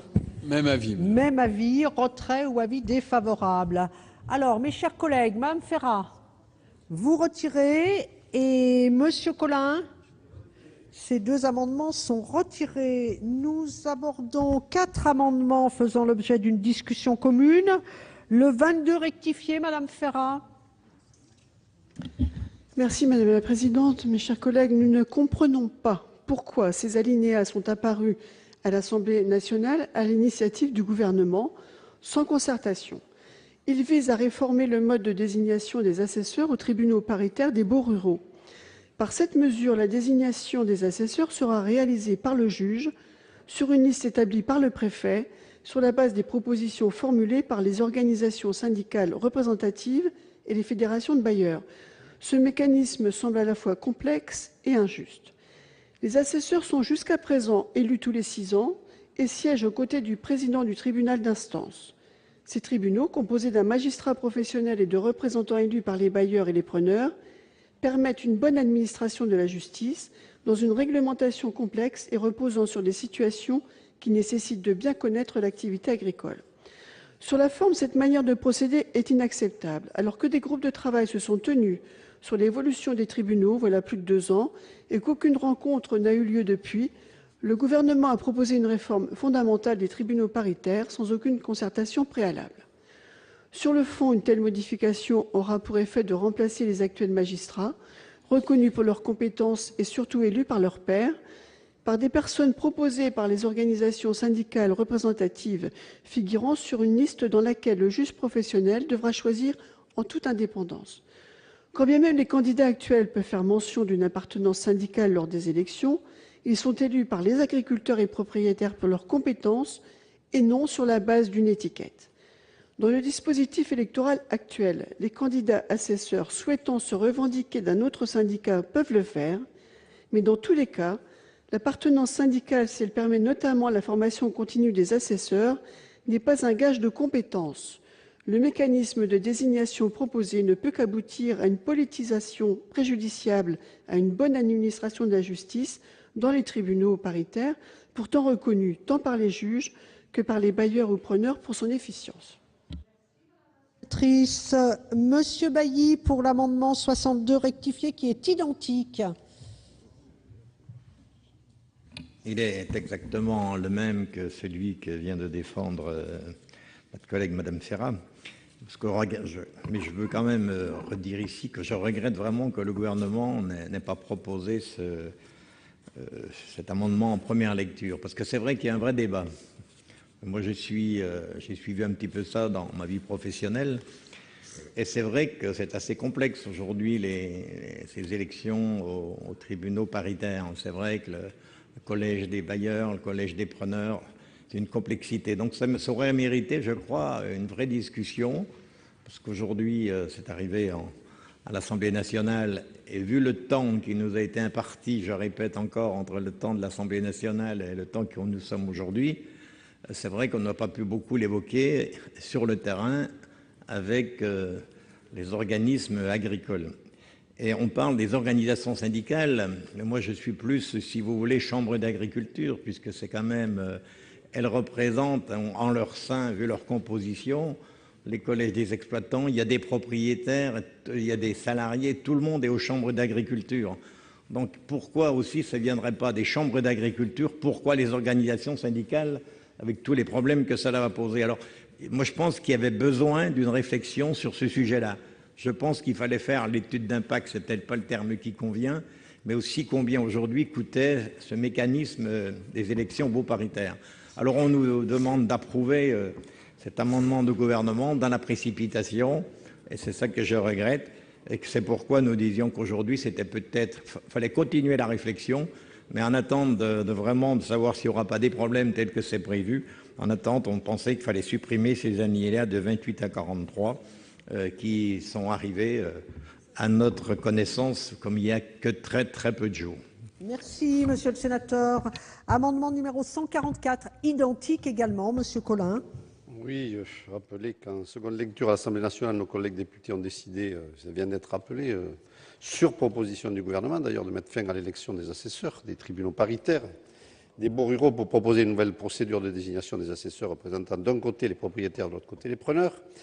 Des arguments ont été avancés, ils ont été rappelés, le faible taux de participation à cette élection, le coût de l'organisation. On peut entendre ces raisons, mais introduire cette réforme sans avoir mené la concertation nécessaire est peut-être prématuré. Et la profession s'en est émue. En commission, il a été reconnu que modifier le mécanisme de l'élection des assesseurs en seconde lecture était peut-être, pardonnez-moi l'expression, mais un peu cavalier. Et c'est le premier point. Ensuite, la politisation de cette élection pourrait perturber la bonne administration de la justice dans les tribunaux paritaires, qui ne pose pas de problème dans son organisation actuelle. L'appartenance syndicale n'est pas un obstacle pour siéger actuellement aux côtés du président du tribunal d'instance. La rendre obligatoire est donc superflu et rien ne garantit que l'élection sera plus attractive, même dans un cadre pluraliste. Donc, afin de permettre le temps de la réflexion, nous proposons, comme les précédents orateurs, de supprimer les alinéas introduisant la nouvelle procédure de désignation des assesseurs. C'est le sens de cet amendement. Merci, monsieur le sénateur. Amendement numéro 152, monsieur le ministre. Bien, merci Madame la Présidente. Si vous le permettez, je dirai à la fois ma position sur les autres amendements et je défendrai l'amendement du gouvernement. Pour dire tout simplement que la question est maintenant connue. Vous savez que la procédure de désignation des assesseurs des tribunaux paritaires des baux ruraux a montré d'un certain point de vue son inefficacité, puisque à la fois elle a abouti à ce qu'en 2010, elle n'a pas permis la constitution de 18 des tribunaux encaissés. Deuxièmement, elle a un coût évident, une préoccupation et un coût financier. Vous posiez la question, monsieur le sénateur, d'après ce que je crois savoir, elle est aux alentours de 4 à 5 millions d'euros, ce qui n'est pas négligeable dans la situation où nous sommes. Et donc, il y a eu cette prise, un amendement gouvernemental qui a été débattu à l'Assemblée nationale. Et aujourd'hui, nous pouvons présenter un nouvel amendement qui, nous le pensons, a tenu compte à la fois des débats qui ont eu lieu aussi bien au Sénat qu'à l'Assemblée et qui ont été discutés aussi avec les organisations professionnelles. Et nous pouvons penser qu'aujourd'hui, la proposition que nous faisons a le soutien des organisations professionnelles.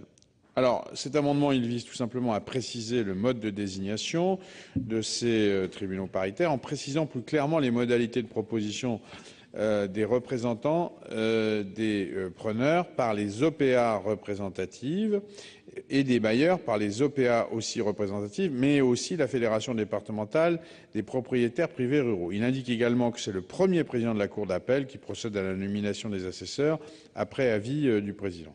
Voilà, nous pensons que ces modifications sont de nature à privilégier les candidats les plus compétents, tout en tenant compte des remarques, je l'ai dit, de ce qui s'est passé à l'Assemblée et en prenant aussi en compte les remarques des OPA disposant actuellement du plus grand nombre d'assesseurs élus. Je crois que nous sommes arrivés à un compromis d'efficacité, de transparence, de représentativité et qu'il serait bon que le travail qui est fait aujourd'hui par le gouvernement soit reconnu sur l'ensemble des bancs du Sénat. Merci, Monsieur le Ministre. Je vais demander l'avis de la Commission, Monsieur le rapporteur, sur cet amendement et sur les trois identiques. Merci, Madame la Présidente. Je propose que l'ensemble de ces bancs reconnaissent l'avancée du gouvernement et votent son amendement, même si, évidemment, cet amendement aurait pu ne pas être présenté à l'Assemblée nationale en deuxième lecture, mais enfin, il l'est, Monsieur Bailly. Donc, il l'est, il avance, c'est le mouvement. Le gouvernement souhaitait avancer sur la désignation pour les tribunaux. Donc moi, je suis favorable à l'amendement du gouvernement, défavorable aux autres. Une telle solution, ça existe déjà dans les tribunaux des affaires de la sécurité sociale. Et ça marche. C'est de l'efficacité, c'est du gain d'argent, tout le monde s'y retrouve. Donc j'émets un avis défavorable ou retrait pour les trois amendements et un avis favorable pour celui du gouvernement qui encadre, qui permet un peu mieux d'améliorer les choses. Merci, Monsieur le rapporteur. Donc, Monsieur le ministre a donné son avis sur ces trois amendements. Je vais donc donner la parole à Monsieur Deneux. Oui, moi je ne partage pas du tout l'avis du gouvernement. Je ne comprends pas que ce soit une avancée, c'est un recul. Quand on passe d'un système où on vote qui implique des conditions démocratiques qui ont fonctionné depuis 70 ans et qu'on dit maintenant on va les désigner, c'est une avancée. C'est tout de même assez incompréhensible. Et je voudrais vous dire, Monsieur le Ministre, que ce n'est pas parce que dans 18 endroits, si on les analyse un par un, ce sont les endroits où le fermage est peu répandu pour des raisons locales. Dans tous les départements où le fermage est important, voire dominant, les tribunaux paritaires donnent totale satisfaction. Il est incompréhensible que cette affaire vienne par ce gouvernement aujourd'hui. Nous serons forcément contre l'avis de ce gouvernement. Merci. Monsieur Bailly. Madame la Présidente, explication de vote. J'ai bien entendu les réponses de Monsieur le Ministre. Et c'est vrai que je l'ai dit un peu dans mon intervention tout à l'heure, j'ai des interrogations. C'est un petit peu dommage qu'on n'en parle pas plus longtemps, mais j'aurais une question précise. On parle des organisations syndicales. Donc ça veut dire que les chambres d'agriculture, dont il y a des élections, là, vraiment, de tous les agriculteurs, les propriétaires, quand il y a les renouvellements des chambres d'agriculture, tout le monde va. Et puis je crois que le taux de participation est encore plus important que dans toutes les chambres consulaires et dans beaucoup d'organisations professionnelles. Et je voudrais savoir la raison pourquoi on a retenu plus les organisations syndicales que les chambres d'agriculture, qui sont représentatives et qui représentent l'ensemble pour faire les propositions justement de ces juges. C'est ma question. Ensuite, bien sûr, il y aura le vote tel que vous l'avez souhaité. Merci, monsieur le sénateur. Monsieur le président Guillaume, vous m'avez demandé la parole. Si. Marcel Deneux, il ne s'agit pas de supprimer les tribunaux. Ils ne sont pas supprimés, ils continueront à exister. Il s'agit de moderniser l'affaire. Vous savez combien il y a de participation à ces élections?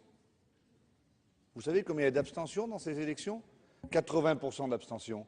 Donc il s'agit d'être un peu plus efficace et il s'agit de faire en sorte. On aurait pu ne pas l'aborder dans ce texte, mais je pense que l'amendement du gouvernement permet d'aller de l'avant, permet d'innover, permet un peu de moderniser. Ce n'est pas à bouger pour bouger, mais moi je ne pense pas que ça pose de problèmes particuliers. C'est aujourd'hui, c'est comme ça la sécurité sociale. Qui pense que ça ne fonctionne pas pour les tribunaux de la sécurité sociale? Et quel problème ça pose? Ça n'en pose pas. Donc on ne va peut-être pas passer un quart d'heure sur un entonnoir, mais je pense que nous pouvons passer au vote. Merci, monsieur le rapporteur. Donc je mets au vote d'abord les trois amendements 22, 62, 144 qui ont reçu 2 avis défavorables. Qui est pour? Qui est contre? Ces 3 amendements ne sont pas adoptés. Amendement numéro 152 du gouvernement qui a reçu un avis favorable de la commission. Qui est pour?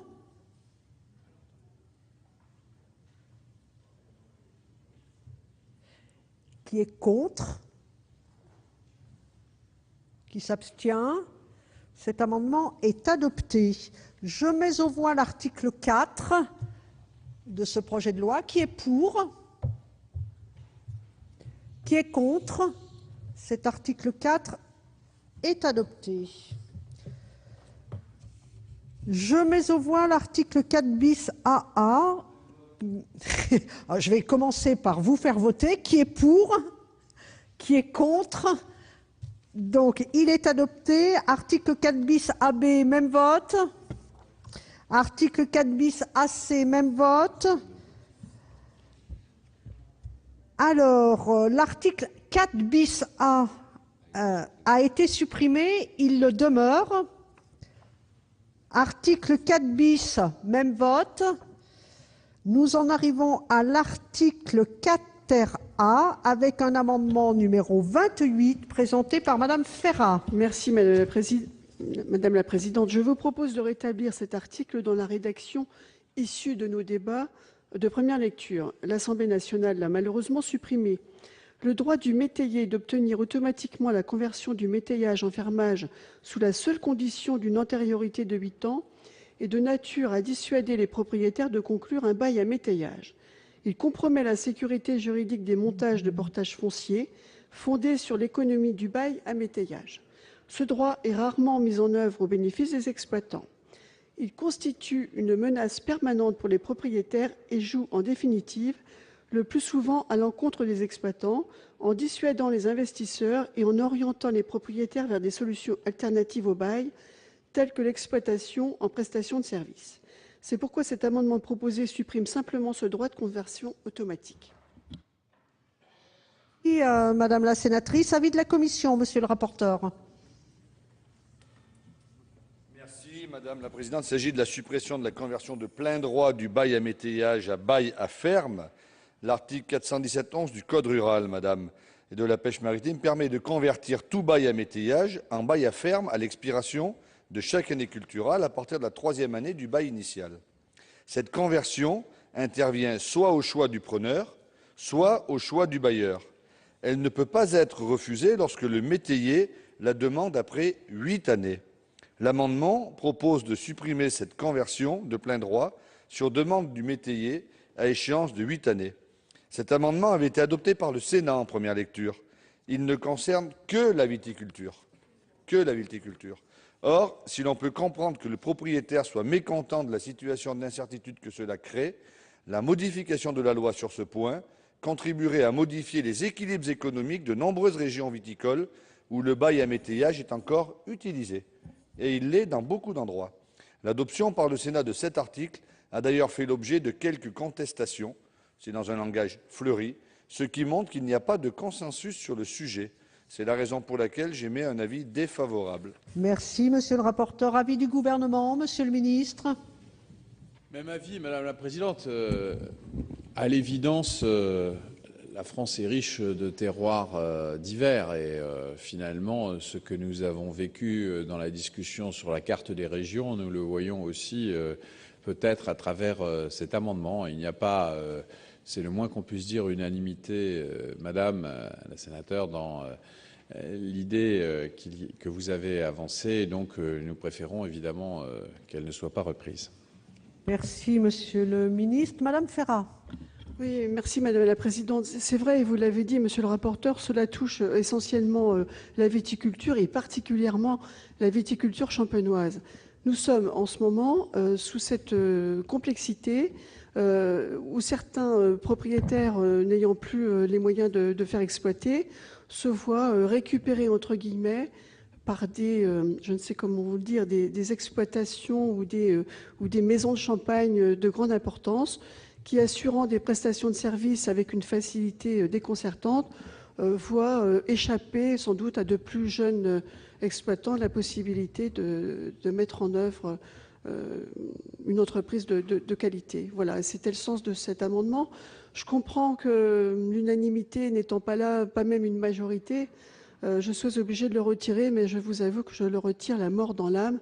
Je ne réponds pas à un vrai besoin et à des difficultés et à des personnes qui, s'engouffrant dans cette brèche, profitent, et je n'ai pas peur de le dire, du système. Merci, Madame la sénatrice. Donc, cet amendement numéro 28 est retiré et l'article 4 ter A n'est pas rétabli. Nous passons à l'article 4 quinquies avec un amendement 29 rectifié. Toujours Madame Ferrat. Je ne m'en lasse pas, Madame la Présidente. Merci, mes chers collègues. Il s'agit là encore de rétablir un article que nous avions adopté en première lecture en commission et qui n'avait pas été modifié par notre Assemblée. C'est une question d'harmonisation normative entre le régime du bail cessible et celle du bail rural d'usage commun. Actuellement renouvelé pour une période de 5 ans, il est proposé de le renouveler pour 9 ans, tel que le prévoit l'article L. 411-50 du Code rural, applicable au bail classique. Cet amendement vise à plus de cohérence dans le Code rural. Merci, Madame la sénatrice. Pour la commission, avis du rapporteur. La commission donne un avis favorable. Merci. Monsieur le ministre. Sagesse, Madame la Présidente. Bien, je mets donc cet amendement 29 rectifié aux voix. Il a reçu un avis favorable de la commission, un avis de sagesse du gouvernement. Qui est pour? Qui est contre? Belle unanimité. Donc cet amendement est adopté. Et donc je mets aux voix l'article 4. Donc l'article 4 quinquies est rétabli.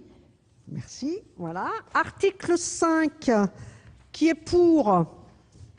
Qui est contre? Il est adopté. Article 6, même vote. Article 7, je suis saisie d'un amendement du rapporteur, Monsieur le Président Guillaume, au nom de la Commission. Coordination, Madame la Présidente. Merci. Avis du gouvernement? Favorable. Très bien. Je mets aux voix cet article 165, cet amendement, pardon, même si le président de la Commission ne m'a pas rappelé à l'ordre. Donc cet amendement numéro 165, qui est pour? Qui est contre? Il est adopté. Amendement numéro 35, défendu par Monsieur Le Cam. Madame la Présidente, Monsieur le Ministre, chers collègues, oui, en première lecture, le Sénat avait adopté à l'article 7 du projet de loi un alinéa visant à interdire les rabais, remises et ristournes pour les produits alimentaires figurant sur une liste établie par décret. Nous étions convenus que ces pratiques commerciales présentaient des inconvénients majeurs pour les producteurs qui étaient dans un rapport de force extrêmement défavorable. La Commission des affaires économiques de l'Assemblée nationale a supprimé cet ajout. C'est pourquoi nous vous le présentons à nouveau en espérant qu'il ait un sort aussi heureux qu'au Sénat la dernière fois. Merci. Avis de la Commission, Monsieur le rapporteur. Je donnerai un avis je demande l'avis du gouvernement, pardon. Alors, avis du gouvernement, Monsieur le ministre. Merci Madame la Présidente. L'avis du gouvernement est circonstancié, mais il se conclut de façon défavorable, Monsieur le Sénateur. Les dispositions de l'article 441.2.1 prévoient pour les produits entrant dans son champ d'application des relations contractuelles formalisées différentes du contrat LME avec convention unique.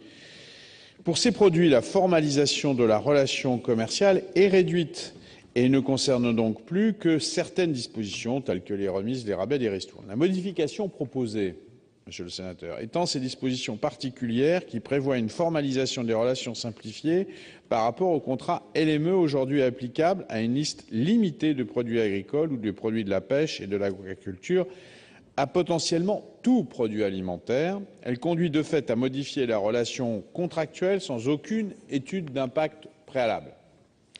Elle a pour effet de limiter la formalisation de l'encadrement des engagements réciproques entre fournisseurs et clients, alors même que cette formalisation est protectrice des fournisseurs. En effet, elle assure une certaine transparence des relations entre fournisseurs et distributeurs. Elle permet de garantir un certain équilibre des relations, notamment en ce qui concerne les réductions de prix, les modalités de la coopération commerciale ainsi que les autres obligations. Et donc, il serait illusoire de penser que, compte tenu de certaines difficultés rencontrées dans l'application des contrats LME, et vous avez raison de ce point de vue, il serait plus protecteur d'avoir une formalisation réduite que de la relation commerciale. Donc, nous sommes dans ces conditions, nous ne sommes pas prêts à accepter cette prise de risque supplémentaire, quelles que soient parfois les insatisfactions que l'on peut avoir sur la situation actuelle. D'où l'aspect défavorable à votre amendement, Monsieur le Sénateur. Merci, Monsieur le ministre. Je mets aux voix cet amendement numéro 35 qui a reçu un avis défavorable du gouvernement. Monsieur Deneux, vous avez la parole. Oui, que je comprends mal la position du gouvernement par rapport à ce que nous entendons en permanence dans des déclarations qui ne sont que verbales. C'est vrai, il faut maîtriser la relation entre la grande distribution et les fournisseurs, il faut défendre les producteurs, mais la frilosité du gouvernement est telle qu'on ne fait rien et que quand par hasard il y a un essai d'avancer, le gouvernement recule. Il est clair que dans cette affaire, le gouvernement n'est pas cohérent. Donc nous voterons contre. Merci, Monsieur Deneux. Je mets aux voix donc cet amendement numéro 35. Qui est pour?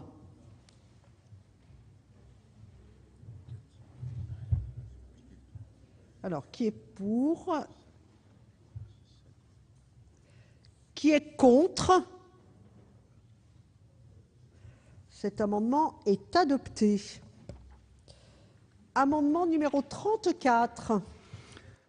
Oui, Madame la Présidente, dans le droit fil du précédent, le célèbre coefficient multiplicateur, qui, je le rappelle, a été voté ici au Sénat il y a quelques années, sous l'impulsion de notre ami Daniel Soulage, ancien sénateur du Lot-et-Garonne. Alors, nous avons présenté donc cet amendement en première lecture. Il nous semble en effet important, comme je l'ai dit dans la discussion générale, de faire des propositions afin de garantir aux agriculteurs une juste rémunération de leur travail. Il faut dans ce cas d'assurer un juste prix. Toutes les idées sont bonnes à prendre pour essayer de rétablir une plus juste répartition de la valeur ajoutée sur l'ensemble de la chaîne de production et de commercialisation agricole. La réunion qui a eu lieu hier a été très instructive sur les différentes possibilités envisagées. Ainsi, Serge Papin propose d'amender la LME en fixant des niveaux de vente minimum au-dessus du seuil de revente à perte. Le coefficient multiplicateur est une autre des mesures possibles en période de crise conjoncturelle, telle que définie à l'article L611-4 du Code rural et de la pêche maritime ou en prévision de la survenue d'une telle crise. Les ministres compétents peuvent décider de l'application d'un coefficient multiplicateur entre le prix d'achat et le prix de vente des fruits et légumes périssables à un taux et pour une durée qu'ils définissent, celle-ci ne pouvant excéder 3 mois. Les mêmes établissent la liste précise des produits visés par cette mesure. Par notre amendement, nous élargissons le champ d'application de cette mesure aux produits agricoles périssables, sachant que la mise en œuvre du dispositif reste entre les mains du pouvoir réglementaire. Il nous semble que cet élargissement est tout à fait raisonnable. Nous savons, monsieur le rapporteur, que vous avez changé d'avis depuis 2010 sur l'opportunité d'une telle mesure. Cependant, nous ne pensons pas que l'argument tiré de l'absence de moyens de contrôle administratif des prix que vous avez développé en première lecture soit une raison à renoncer à une telle mesure. Vous nous avez exprimé également votre crainte de la tentation de s'approvisionner hors de nos frontières pour maintenir des prix bas pour le consommateur. Vous avez raison, ce risque existe et il s'accentuera pour d'autres productions comme la viande avec le traité de libre-échange transatlantique. Donc nous considérons pour notre part que le coefficient multiplicateur reste une bonne mesure. Nous vous demandons donc d'adopter cet amendement tout en ne fermant la porte à aucun progrès qui puisse permettre des prix rémunérateurs à l'ensemble du monde agricole. On va s'arrêter là. Merci, monsieur le sénateur. Avis de la commission, monsieur le rapporteur. Alors, madame la présidente, cher Gérard Lecam, je ne pense pas qu'il faille en rajouter. Je donne un avis défavorable. Ce débat est récurrent, nous le portons depuis des décennies. Je m'étais laissé convaincre dans les années 90 du bienfait du coefficient multiplicateur et je l'ai défendu tant que j'ai pu et je me suis aperçu que malheureusement ça ne fonctionnait pas. Donc par principe de réalité, j'y mets un avis défavorable. Merci, monsieur le rapporteur. Avis du gouvernement. Même avis, Madame la Présidente. On voit bien que le coefficient multiplicateur peut jouer sur des produits frais dans des conditions particulières un rôle utile, mais on voit bien que si on voulait l'étendre, il y aurait un certain nombre de dangers, en dehors des dysfonctionnements déjà notés par le rapporteur. Il y aurait des dangers de substitution par des produits importés, et donc ceci par rapport aux produits français. Et donc je pense que ce n'est pas du tout le but recherché par monsieur le sénateur. Donc je l'invite à retirer peut-être cet amendement. Merci, monsieur le ministre. Monsieur le sénateur hoche la tête négativement. Donc je le mets aux voix. Je mets aux voix cet amendement qui a reçu 2 avis défavorables de la commission et du gouvernement. L'amendement numéro 34, qui est pour? Qui est contre? Cet amendement n'est pas adopté. Je mets aux voix l'article 7. Qui est pour? Qui est contre? Qui s'abstient? Cet article 7 est adopté. Voilà, vous avez donc pu suivre l'examen du projet de loi sur l'agriculture, l'alimentation et la forêt, un texte adopté par les sénateurs le 24 juillet dernier.